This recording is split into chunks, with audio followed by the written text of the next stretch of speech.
वैसे हमारा ये आखिरी सवाल था, लेकिन एक और सवाल ले लेते हैं जो बहुत ही चर्चा का विषय है। जन सुराज के प्रशांत किशोर बहुत चर्चित हो रहे हैं और बहुत चर्चा में भी हैं। क्या लगता है, टक्कर देंगे इस बार? देखिए, ये बहुत अच्छा सवाल किया, इसके लिए बहुत धन्यवाद।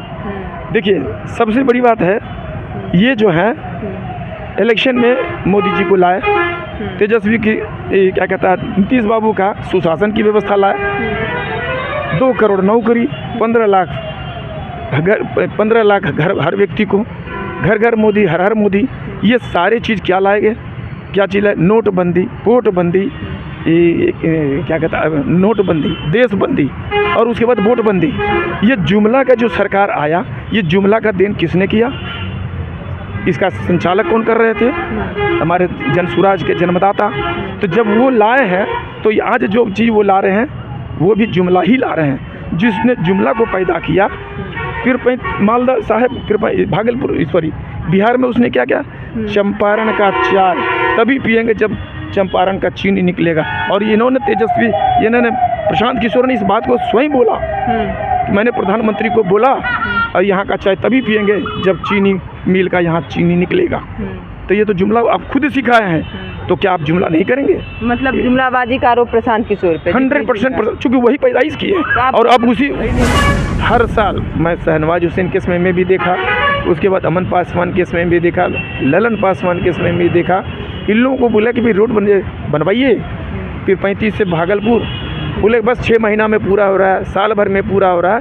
ये 20 साल में साल नहीं पूरा, अभी तक रोड इसका कम्युनिकेशन का साधन नहीं हुआ। इसी तरह से घोषणा की गई है, अनुशंसा कर दी गई है, यही तो केवल लोगों को लॉलीपॉप मिल रहा है। प्यार करेंगे हम लोग तेजस्वी यादव के 100% सपोर्टर हैं, क्योंकि तेजस्वी यादव दूरदृष्टि देख रहे हैं और विकास तिरपैती का देख रहे हैं, फिर बिहार का देख रहे हैं, इसलिए नई नई योजना लाए। इस योजना के कारण उन्होंने ऐसा नहीं कहा कि हम इलेक्शन नहीं कर चाहते हैं, इलेक्शन तो चाहते ही, लेकिन चुनाव आयोग की जो नीति है उस नीति के विरोध में ये कह रहे हैं। वोटर लिस्ट पुनरीक्षण का आप लोग विरोध कर रहे हैं? मेरा पुनरीक्षण का पर कर रहा है, न कि निष्पक्ष होकर के जो चुनाव आयोग का विधि है, जो उसका आचरण दिया गया है उससे कोसों दूर है। वो चुनाव आयोग निष्पक्षता से कर ही नहीं रहे और इसलिए कर रहे हैं कि उनका पूरा ध्यान है कि जो भी हमारे महागठबंधन का जहाँ जहाँ सीट में संख्या ज़्यादा है उसकी कटौती करें और कुछ नहीं। लोगों के बीच में धर्म के नाम पर बांटने का ये खेल कर रहे हैं। आप इस बाढ़ के समय में लोग पीड़ित हैं, आप उससे सर्टिफिकेट मांग रहे हैं, कहाँ से मिलेगा? ये एनडीए के सदस्य के भी एमपी भी इस बात को बोल रहे हैं, उसके सांसद बोल रहे हैं कि इसके समय में कहा है वो अपने बच्चों का नहीं दे सकते हैं। दूसरे लोग जो पढ़े लिखे नहीं, अनपढ़ हैं, आज गांव में गए, इस समस्या के लिए महिलाएं मेरे ऊपर टूट पड़ी और जो गरीब लोग हैं वो मेरे ऊपर टूट पड़ी कि ये सब कहाँ से लाएंगे, वोट कैसे देंगे आपको, जाइए कैसे देंगे? हम लोगों ने यही बात बोला, यदि यही समस्या रहेगा तो हम लोग वोट का बहिष्कार करेंगे। हम लोग तेजस्वी यादव के 100% सपोर्टर हैं, क्योंकि तेजस्वी यादव दूरदृष्टि देख रहे हैं और विकास तिरपैती का देख रहे हैं, फिर बिहार का देख रहे हैं, इसलिए नई नई योजना लाए। इस योजना के कारण उन्होंने ऐसा नहीं कहा कि हम इलेक्शन नहीं कर चाहते हैं, इलेक्शन तो चाहते ही, लेकिन चुनाव आयोग की जो नीति है उस नीति के विरोध में ये कह रहे हैं। वोटर लिस्ट पुनरीक्षण का आप लोग विरोध कर रहे हैं? मेरा पुनरीक्षण का विरोध है, ताकि हम इसमें हमारा यदि आप इस बार कराइए, इलेक्शन के बाद पुनरीक्षण कराइए, उसके बाद फिर आएगा इलेक्शन। जिस राज्य में इलेक्शन नहीं वहाँ तो कीजिए, बिहार को क्यों चुन रहे हैं? अब बिहार का एक ही मात्र चुनने का है, बिहार का मतलब होता है, और इस बार की स्थिति है परिवर्तन, और ये परिवर्तन इसलिए है मोदी जी डरे हुए हैं, एनडीए डरी हुई है कि बिहार में यदि परिवर्तन हो जाएगा तो बिहार का दूसरा नाम है तख्ता पलट, और यहीं से तख्ता पलट हुआ। श्री जयप्रकाश नारायण के शिष्य या उनके साथ काम करने वाले श्री लालू यादव हैं, और उनका लाल तेजस्वी यादव उसी का डंका बजाएंगे, और वही तेजस्वी जयप्रकाश नारायण के बाद तेजस्वी यादव एक मसीहा के रूप में आए, और उनके अनुयायियों के हिसाब से, उनके अनुसरण के हिसाब से हमारे तेजस्वी यादव जो आ रहे हैं, एक नया ज्योति जयप्रकाश नारायण का खड़ा करेंगे, और तख्ता पलट जिस दिन बिहार जीतेगा उसके बाद से देख लीजिएगा डबल इंजन की सरकार हर जहाँ है उसका पत्ता ढहना शुरू कर देगा। जाते जाते पीरपैंती क्षेत्र की जनता के लिए क्या कुछ कहना चाहेंगे? मैं पीरपैंती की जनता के लिए यही आश्वासन बताता हूँ कि यहाँ की जनता को पूर्ण विश्वास है और हम भी इस बात को पूर्ण विश्वास करते हैं। हमारी तेजस्वी यादव ने जो व्यवस्था और जो योजना लाए हैं, आप उनको पूर्णतः पूर्ण बहुमत से जिताएं और जो खुशियाँ ला रहे हैं लोगों, महिलाओं में माई बहन योजना में 2500 रुपया, विकलांग को 2500 रुपया, वृद्धा पेंशन को 25 रुपया, ये सारी योजना, शिक्षा योजना, उसके बाद है कमाई, सफाई, सिंचाई और पढ़ाई, ये जो 4 व्यवस्था जो ला रहे हैं आज तक किसी सरकार ने सोचा ही नहीं था। इसलिए इस पर विश्वास कीजिए। जो सरकार लाई, इनके डर से एनडीए की सरकार हिम्मत करके किस तरह करके उसने रोज़गार दिया। सब इसलिए लोगों को कहते हैं कि इस बात पर विश्वास कीजिए, जो 17 महीना में तेजस्वी यादव दिखा दिए तो वो यदि पूरा पीरियड मिलेगा तो बहुत दिखाएंगे। उनको पूर्ण बहुमत से जिताइए और एक सुर से बुरी तरह से इसको एकदम त्याग कीजिए।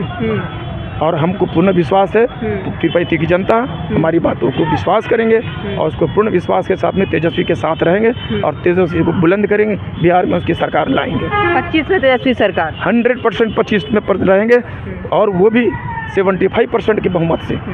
एकदम 25% भी एनडीए को नहीं मिलने जा रहा। चलिए, ऐसे हमारा ये आखिरी सवाल था, लेकिन एक और सवाल ले लेते हैं जो बहुत ही चर्चा का विषय है। जन सुराज के प्रशांत किशोर बहुत चर्चित हो रहे हैं और बहुत चर्चा में भी हैं। क्या लगता है, टक्कर देंगे इस बार?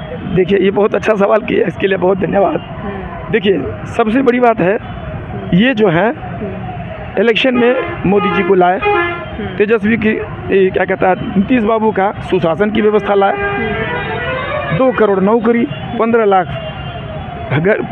लाख घर, हर व्यक्ति को घर घर मोदी, हर हर मोदी, ये सारे चीज़ क्या लाएंगे? क्या चीज़ है? नोटबंदी, वोटबंदी, क्या कहता है नोटबंदी, देशबंदी और उसके बाद वोटबंदी। ये जुमला का जो सरकार आया, ये जुमला का देन किसने किया? इसका संचालक कौन कर रहे थे? हमारे जन सुराज के जन्मदाता। तो जब वो लाए हैं तो आज जो चीज़ वो ला रहे हैं वो भी जुमला ही ला रहे हैं। जिसने जुमला को पैदा किया पीरपैंती मालदा साहब, भागलपुर, सॉरी बिहार में उसने क्या किया? चंपारण का चाय तभी पिएंगे जब चंपारण का चीनी निकलेगा। और इन्होंने प्रशांत किशोर ने इस बात को स्वयं बोला कि मैंने प्रधानमंत्री को बोला और यहाँ का चाय तभी पिएंगे जब चीनी मिल का यहाँ चीनी निकलेगा। तो ये तो जुमला आप खुद सिखाए हैं, तो क्या आप जुमला नहीं करेंगे? मतलब जुमलाबाजी का आरोप प्रशांत किशोर पे 100% चूँकि वही पैदाइश किए और अब उसी टाइप के मुद्दे लोगों के बीच में लॉलीपॉप की तरफ बांट रहे हैं। उन्होंने एक बात और कहा, 9वीं फेल हमारे तेज कॉपी, फोटो स्टेट कॉपी है और ये जुमलेबाज हैं। यदि इनको अनपढ़ कर रहे थे तो इतना तेज विजन बिहार को उन्नति करने के लिए इतना तेज विजन डाल रहे थे, आप लोगों ने पहले क्यों नहीं सोचा? उसी को कॉपी क्यों कर रहे हैं? जो तेजस्वी यादव बिहार के विकास के लिए सोच रहे हैं, आप लोगों की सोच कहाँ थी? आप प्रधानमंत्री के विषय में सोचिए ना। वो तो आज मैंने जिस तरह से काम कर रहे हैं, यदि यही स्थिति रहा तो सारी चीज़ प्राइवेट कर दिए। किस विभाग को उन्होंने प्राइवेट नहीं किया और बेरोजगारी कर दिया। सीधे तौर पे आप प्रशांत किशोर पे आरोप लगा रहे हैं कि प्रशांत किशोर भी जो बोल रहे हैं वो सिर्फ जुमला दे रहे हैं। 100% वो जुमला है। और जुमला के तहत ये जितने रोजगार वगैरह सब करने के वगैरह ये आउटसोर्सिंग के थ्रू करेंगे लोगों को। आउटसोर्सिंग में कितना पैसा मिल रहा है? निजीकरण ला दिए, रिजर्वेशन के माध्यम से खत्म हो गया। अनुसूचित जाति, ओबीसी को, चाहे ईडब्ल्यूएस को, सबको ख़त्म कर दिया। ये भी ख़त्म कर देंगे। और ईडब्ल्यूएस में पैसा क्या मिल रहा है? कुछ पैसा नहीं मिल रहा है। पैसा जो मिल रहा है 10,000, 5,000, 8,000, तो क्राइम तो करेंगे ही, चोरी तो करेंगे ही, घूस तो लेंगे ही। और जब मतलब प्रशांत किशोर जो वादे कर रहे हैं कि हम पलायन रोकेंगे, हम गरीबी मिटाएंगे, हम फैक्ट्री लगाएंगे, वो सब झूठे हैं। 100% झूठ हैं। अभी इंडिया की सरकार में EMSM की बेटी, MSME की सरकार में MSME के मंत्री हमारे बिहार के ही हैं। क्यों नहीं रोजगार लगाती है? हमारा पीरपैंती में बहुत सारा प्रोडक्ट है। हमारा मकई का उत्पादन बहुत है, आम का उत्पादन बहुत है। यहाँ कोई मंडी तो नहीं लगाती है। यहाँ मकई का प्रोडक्ट्स के तो अभी तो उनकी सरकार नहीं आई है ना। अभी तो प्रशांत किशोर सिर्फ वादे कर रहे हैं। वादे ही कर रहे हैं, उनका वादा ही रह जाएगा। क्योंकि जुमला वाले कुछ नहीं कर सकते हैं, जुमला उनका कुछ नहीं कर सकता है। और मैं एक चीज़ और बताता हूँ, यहाँ पीरपैंती में मैं रेलवे में नौकरी रख करके एक डेड पड़ा हुआ लाइन को हमने चालू करवाया। ताड़ का पेड़ बहुत कचरा था और वहाँ से हमने मकई रैक में, रेलवे रैक से मकई लोडिंग को चालू करवाया, जिससे कम से कम 500 लोगों को पलायन से बचा। और लोग यहाँ मकई की लोडिंग भी कर रहे हैं और यहाँ के किसानों को मकई का कीमत मिल रहा, और इस कीमत के कारण लोगों में हमारे प्रति काफ़ी सहानुभूति है और उम्मीद है यदि हमको चांस हमको मिला तो यहाँ के लोगों के लिए बहुत चीज़ कोशिश करेंगे।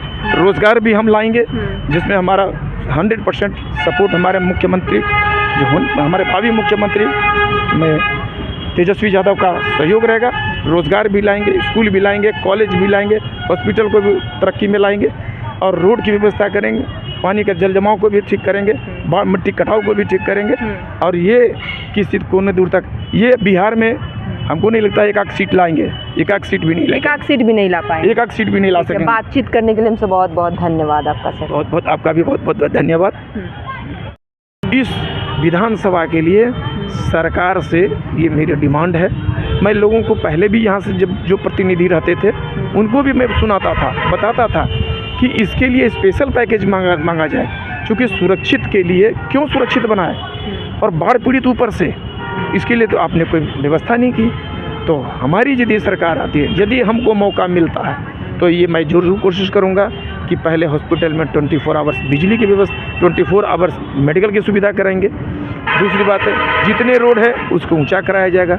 मनरेगा के माध्यम से क्या हो रहा है भाई, पैसे की लूट हो रही है, कोई काम नहीं हो रहा, न नाला बना रहे हैं, न रोड की ऊंचाई करा रहे हैं, पुल की संख्या बढ़ाई जाएगी। और एक और भी ज्वलंत समस्या यहाँ का है कि यहाँ न महिलाओं के लिए कोई कॉलेज है, न एक जनरल कॉलेज है। लोग वहाँ से 20 किलोमीटर 25 किलोमीटर कहलगांव आते हैं, इधर भागलपुर जाते हैं और आने जाने में रोड का कोई साधन नहीं है। लेकिन ये चर्चा हो रही है कि 4 केंद्रीय विद्यालय, जो आपने विद्यालय की बात की, 4 केंद्रीय विद्यालय जो है पीरपैंती क्षेत्र में आने वाले हैं। मैडम, ये तो केवल ये सरकार जो आई है घोषणा, और ये क्या कहता है, एक घोषणा का व्यवस्था क्या है और इसके लिए अनुशंसा कर दी गई है, यही तो सुनते आ रहे हैं। मैं पीरपैंती में इधर के लोगों को एक मात्र साधन जो है रेलवे है, रेलवे के ही माध्यम से इन लोगों का कम्युनिकेशन है, रोड से तो है ही नहीं। हर साल मैं शहनवाज हुसैन केस में भी देखा, उसके बाद अमन पासवान केस में भी देखा, ललन पासवान केस में भी देखा, इन लोगों को बोला कि भाई रोड बनवाइए पीरपैंती से भागलपुर, बोले बस 6 महीना में पूरा हो रहा है, साल भर में पूरा हो रहा है, ये 20 साल में साल नहीं पूरा, अभी तक रोड इसका कम्युनिकेशन का साधन नहीं हुआ। इसी तरह से घोषणा की गई है, अनुशंसा कर दी गई है, यही तो केवल लोगों को लॉलीपॉप मिल रहा है। आपने बहुत सी अभी कुछ दिन पहले हमारे तत्काल अभी जो जनप्रतिनिधि हैं, विधायक हैं, उन्होंने कहा बिजली के लिए, पावर ग्रिड के लिए ज़मीन सेलेक्ट कर लिया गया है, कॉलेज के लिए ज़मीन सेलेक्ट कर लिया गया है। किसी ने कहा पहले आवाज़ हमने उठाया, सब चीज़ कर लिए, आपने बिजली के लिए पावर ग्रिड कर लिया, कॉलेज के लिए ज़मीन खरीद लिया, फिर बन क्यों नहीं रहा? 20 वर्षों से क्यों नहीं बन रहा? सरकार आपकी है, क्राइम आपकी है। उसके बाद ये क्या दिन दहाड़े डकैती हो रही, दिन दहाड़े मर्डर हो रहा है, बलात्कार हो रहा है। एक समय आप लालू यादव के समय में जंगल राज कहते थे, ये तो महा जंगल राज हो गया। सुशासन कहते थे, ये तो कुशासन में बदल गया। फिर आपकी उपलब्धि क्या है? ये पब्लिक देख रही है, जनता समझ रही है। और इस बार पीरपैंती में, मैं स्पेशली पीरपैंती के लिए कहता हूँ, ये चाहे जिसको भी ले आएँ, चाहे प्रधानमंत्री यहाँ क्यों नहीं उतर जाएँ, पीरपैंती से जनता ये डबल इंजन की सरकार को पूरी तरह से नकारा करेगी, पूरी तरह। कितना % आप श्योर हैं कि पीरपैंती की जनता डबल इंजन सरकार को नकार देगी? 110%। 110% एकदम। कभी भी किसी भी शर्त में, मैं आपको एक बात बता रहा हूँ, एक बीजेपी के पक्का कट्टर व्यक्ति मुझसे बताया कि इस बार चाहे जो भी हो जाए, सस्ता कपड़ा पहन लेंगे लेकिन नया कपड़ा पहनेंगे। और नया कपड़ा क्यों पहनेंगे भाई, किसके लिए पहने? बोले बहुत दिन से इसी को ढो रहे थे, लेकिन हमारे झंडे को पकड़ के बोल रहे हैं हरा कपड़ा पहनेंगे, चाहे जितना भी सस्ता हो, लेकिन नया कपड़ा पहनेंगे। तो ये बात लोगों के बीच में है। लेकिन विपक्ष और तेजस्वी यादव तो बोल रहे हैं सर पार्टिसिपेट ही नहीं करेंगे इलेक्शन में, इलेक्शन का ही बहिष्कार करेंगे हम लोग। देखिए, इलेक्शन का बहिष्कार इसलिए किया जा रहा है कि जो रवैया चुनाव आयोग कर रहा है, ईडी की तरफ से तैयारी कर रहे हैं सर, क्या कुछ अभी लग रहा है क्षेत्र का माहौल जब भी आप जनसंपर्क करने जा रहे हैं लोग? देखिए, ये पीरपैंती में बहुत सारे मुद्दा है जो लोगों के बीच में है। मैं यहाँ पीरपैंती स्टेशन में 20 साल से स्टेशन मास्टर हूँ और कई लोगों से, मैंने जितने इस इलाके के प्रतिष्ठित लोग हैं, मुखिया, सरपंच, वार्ड, उसके बाद हर एक पार्टी के जितने भी सदस्य हैं, मैंने प्रखंड स्तर के जितने भी मेंबर हैं कार्यकारिणी के, सबसे मेरा परिचय है। यहाँ मेन इस इलाके का जो सबसे ज्वलंत मुद्दा अभी का है, यहाँ चौखंडी का एक पुल है, बाघरपुर का पुल है। ये पुल 1 साल से टूटा हुआ है, इस पर ध्यान सबका जा रहा है लेकिन उस पर कोई कार्रवाई नहीं कर रहे हैं। बहुत सुस्त स्थिति से चल रहे हैं, जिसके कारण उसका 7-8 गांव के पंचायत को काफ़ी परेशानी झेलना पड़ रहा है। फिर रोड भी इसी तरह से टूट चुका है, इतना रोड कि रोड अब नाला में तब्दील हो चुका है। अभी मैं बाघरपुर की तरफ से मैं बखिया तरफ ये खबासपुर से क्रॉस कर रहा था, बहुत सारी स्कूल की लड़कियां नाला में घुस कर, वो मैंने रोड जो था वो नाला में तब्दील था। महिलाएं, औरतें, बुढ़ियाँ ये सब जो है नाले में प्रवेश करके जा रही थी, जो बड़ा हाइजीनिक है, बहुत ख़राब लगा। नाला तो बना ही नहीं है, किनारे में नाला नहीं बना है। उसके बाद ब्लॉक स्तर पर बहुत भ्रष्टाचार चल रहा है, कोई भी काम पब्लिक के बीच में बिना पैसे का हो नहीं रहा। ये बहुत ज़रा जो। उसके बाद बिजली की स्थिति जब से फ्री हुई है तब से और बिजली की स्थिति बहुत भयावह हो गई, बिजली लाइन आ ही नहीं रहा है। उसके दूसरी बात है, हॉस्पिटल में एक बहुत बड़ी समस्या है, 2 बजे के बाद हॉस्पिटल का दवा बंद हो जाती है। अब रात में कभी कोई आ जाते हैं तो उसको दवा नहीं मिलेगी, वो बाहर घूमता रहे, बाहर में भी लोग दवा दुकान बंद कर देते हैं, रात में बहुत बड़ी समस्या है। एक और बीमारी है कि ये हमारा 14 पंचायत जो है बाढ़ पीड़ित क्षेत्र है, और बाढ़ पीड़ित क्षेत्र में ये दवाई की कोई स्पेशल कैंप बाढ़ के समय में कभी नहीं लगाया जाता। ये लोग आना जाना मुश्किल हो जाता है, 20 किलोमीटर घूम करके इन लोगों को ब्लॉक आना पड़ता है, 30 किलोमीटर होकर के उनको घूम करके हॉस्पिटल जाना पड़ता है। और 4 लाख की जनसंख्या में मात्र एक रेफरल हॉस्पिटल, जहाँ 10 डॉक्टर भी नहीं है। प्रेगनेंसी जब हो जाती किसी का, ये बच्चा डिलीवरी के समय में या कोई क्रिटिकल पोजीशन में, अल्ट्रासाउंड की व्यवस्था नहीं। 4 लाख की व्यवस्था में, 4 लाख की जनसंख्या में क्या एक साधारण मेडिकल की सुविधा नहीं रख सकते हैं? ये क्यों नहीं किया भाई? 20 साल में ये सरकार न रोड की बढ़िया व्यवस्था कर सकी, न हॉस्पिटल की बढ़िया व्यवस्था कर सकी, न पुल की अच्छी व्यवस्था कर सकी। जब बाढ़ पीड़ित क्षेत्र 14 पंचायत है तो यहाँ रोड भी ऊंचा बनाना चाहिए था, और पुल की भी संख्या ज़्यादा बढ़ानी चाहिए था, ताकि पानी का धार, गंगा का धार जो आता है उसका कटाव नहीं कर सके। कहने के लिए तो सब इंजीनियर हैं, हमारे नीतीश बाबू भी इंजीनियर, हमारे यहाँ विधायक भी जो है वो भी इंजीनियर, लेकिन क्या देख करके कि हर साल बाढ़ में डूबता चला जा रहा है और करोड़ों रुपया बर्बाद होता चला जा रहा है। तीसरी बार अरबों रुपया लग गया यहाँ नहर बनाने के लिए, लेकिन नहर में आज तक पानी नहीं आया। ये 20 वर्षों में नहर में पानी नहीं घुसा। एक तरफ रेलवे लाइन के उत्तरी साइड में बाढ़ से लोग डूब रहे हैं, दक्षिणी साइड में सुखाड़ से डूब रहे हैं। न सुखाड़ की व्यवस्था, न इसके लिए नहर की पानी की व्यवस्था है। यदि पानी की व्यवस्था हो जाती है तो एक तरफ गेहूं का भरमार होगा, गेहूं की खेती बहुत अच्छी हो जाएगी। एक तरफ यदि पानी की नहर में व्यवस्था होता है तो मकई की खेती बहुत अच्छी हो जाएगी। उसके बाद यहाँ हम ये क्या कहता है, ये व्यवस्था ये हम कर दिए हैं कि एक बात, दूसरी बात है कि जो गंगा का कटाव हो रहा है उसके लिए भी सरकार 20 वर्षों से कोई उपाय नहीं लगाया कि गंगा कटाव कैसे है। रानी दियारा ख़त्म हो गया, टपुआ में ऐसे ही कटाव बढ़ता चला जा रहा है, तो हर गांव कटता चला जा रहा है। तो एक रोड की व्यवस्था ऐसे किनारे किनारे कर दिया जाए ताकि उसका गंगा का कटाव भी बच जाए। उसके लिए बोल्डर और बांधने की व्यवस्था कर दिया जाए, बहुत जगह होते हैं। और एक बात और भी मुझको कहना है, स्पेशली ये सुरक्षित क्षेत्र है। एक दूसरी खामियां यहाँ है कि 14 पंचायत बाढ़ ग्रसित है।